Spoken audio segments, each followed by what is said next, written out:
Hey everybody, welcome back to this week's episode. We today are going to be rebuilding the calipers, getting everything back on. This is part two. We've painted the brakes in last week's, and I went ahead, I blackened the hardware. Now, I do have a video on the blackened hardware. I'll post it in the bottom, but we have pretty much everything. Okay, so you're zoomed in.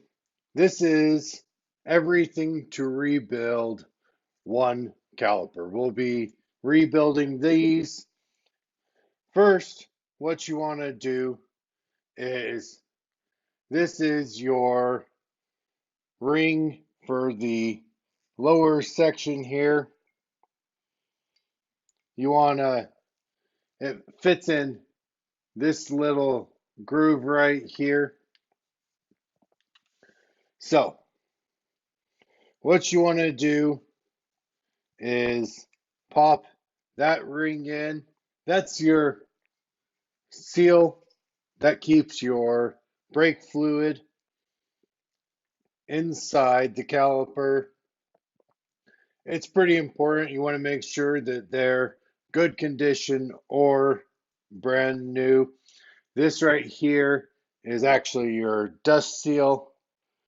So you want to slide it in,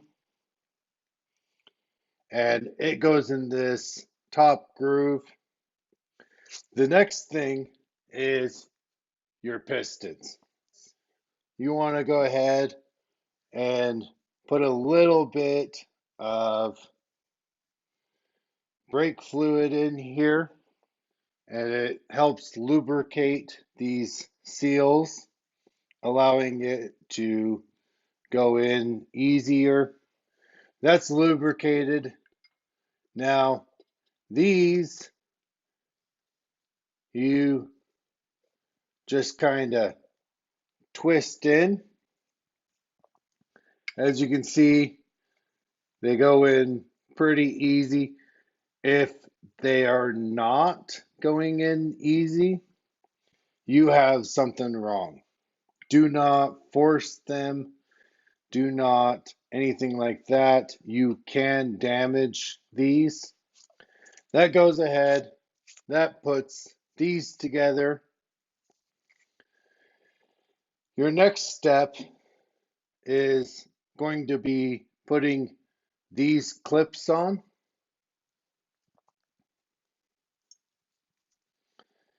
Now, these here, I'm not going to put them on too hardcore. I know that they're coming back apart, but that goes in. Obviously, those go in. Your next step is putting the two calipers together. These here, they just go in like that. You'll notice these actually use 6 to hold the two halves together. I'm only putting in 1. It's coming right back apart. We're doing this for demonstrational purposes. Okay, so that goes ahead, gets the two halves together. You're going to want to put your bleeder screw in. Now, remember that your bleeder screw goes on the top. We can see a little bit of the Corksport imprint from before, so we know which way this caliper goes. A lot of calipers will run inside channels. They'll have gaskets inside that run back and forth to transfer fluid. These are not that style, so they actually go in like this. These here are not intended to be very tight.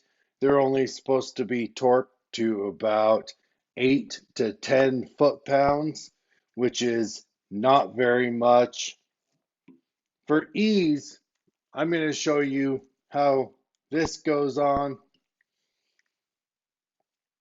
It actually goes this way.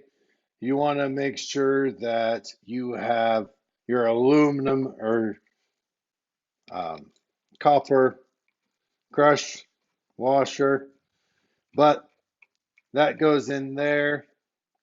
I'm not going to torque it, but this here, you again, you don't want to go too tight. Better to go too loose, lose a little bit of fluid, and only go as tight as you need to go in order to get it to stop leaking. So that goes ahead. That gets most of the caliper together. The next part is going to be putting the pads in. My pads are over there. I'm not going to technically put them in, but we're going to show you how to do it. So on this style, the pads go in, they just slide in.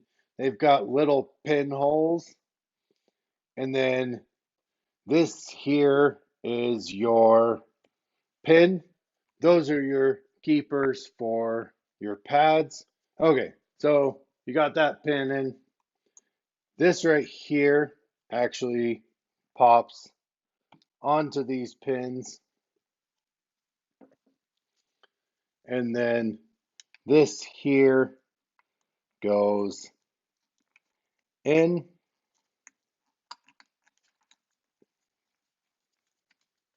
Okay, so that goes ahead. That builds your caliper. Everything's good. Like I said, pads go in there, but this completes it to 90% working level. Now, at this point, you're ready to go ahead and bolt it onto the hub. Now, on this one, bolting it to the hub is pretty easy. I'm probably just not going to demonstrate it because it's pretty easy. But there's two bolts. These two bolts go in these holes here and they bolt on. Now, these here you want to lock tight. They get torqued to about 50 to 60 foot-pounds. You do not want those coming off, but that does that. These ones here, you want to torque to about 50 foot-pounds. And then this one here is just a simple, 20 or so will be more than enough on it. So that concludes part 2. Now I'm going to go ahead and get all this cleaned up